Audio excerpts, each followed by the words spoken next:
I'm Isaac Perlmutter, and I'm here with Kristin Hersh. So, Kristin, tell me a little bit about yourself. What do you do? I'm a musician and an author. How did you get started? I only wrote a book a couple of years ago, so I started playing music first when I was about 9 years old. I had a hippie dad who taught me all the chords in every Neil Young and Bob Dylan song, which is about 4 chords, so that was frustrating for me, and I started making up my own chords, and I took classical guitar for years, and eventually started my first band, Throwing Muses, when I was 14. Have you had a lot of success with this band?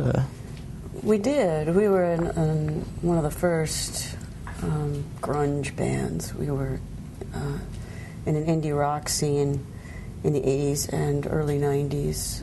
That was about as far as we would have wanted to go. We weren't hungry for the ugly music business, but for the sub-music business where substance is preferable to style, and that means you're allowed to continue working because you're in the corner of the business. You're not in, and therefore by definition out next week. Right. So we were allowed to keep going. We're still going. We're in the studio right now.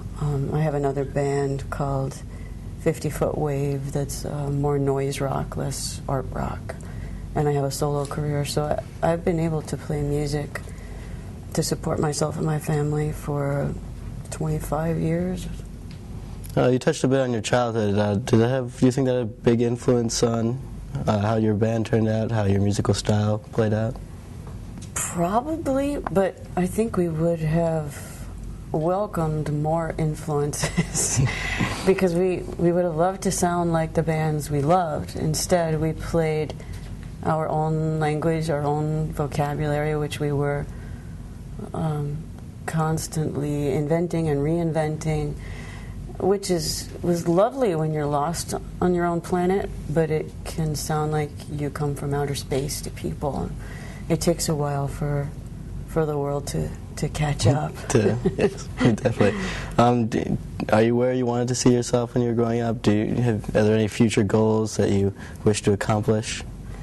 I really like the cycle of getting lost in songwriting and then rehearsing with your beloved bandmates, and you find that the songs are in a neonatal phase that you then have to bring up to maturity in the studio, and then when it's released, they actually do go out into the world and come back changed. They become other people's soundtracks, and then when you play them again, they're richer for that. I love that cycle, so I don't really have any goals beyond that.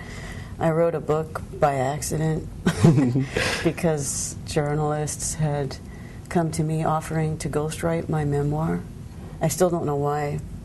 There were about half a dozen of them, and there must have been a story that was released that made my life sound interesting that I didn't see because I had no idea what they were talking about. But I'm doormat nice, and so my response was, sure, go ahead and do whatever you want. That's so nice. Not realizing that what that meant was hours and hours, months and months of interviews, talking about feelings, which sounded like a nightmare to me. So I didn't return their calls. And then management noticed there was no longer a book, and they said, since you aren't willing to talk to anybody but yourself, then you have to write the book. So I did. Yeah, I didn't really count on being an author, and now I do more book promo than I ever saw in my future. Can we see more books in your future then? Well, I actually started liking it after a while.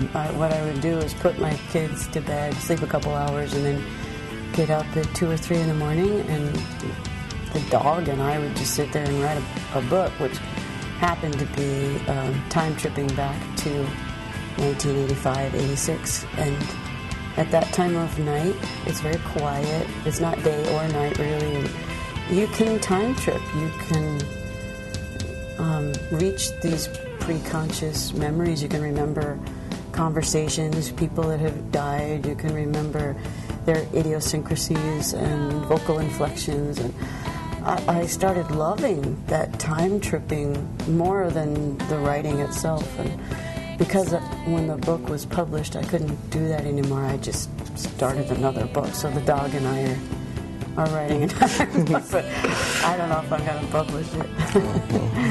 Yes, we know. Well, I think that's all the time we have, but thanks for joining us. Thank you.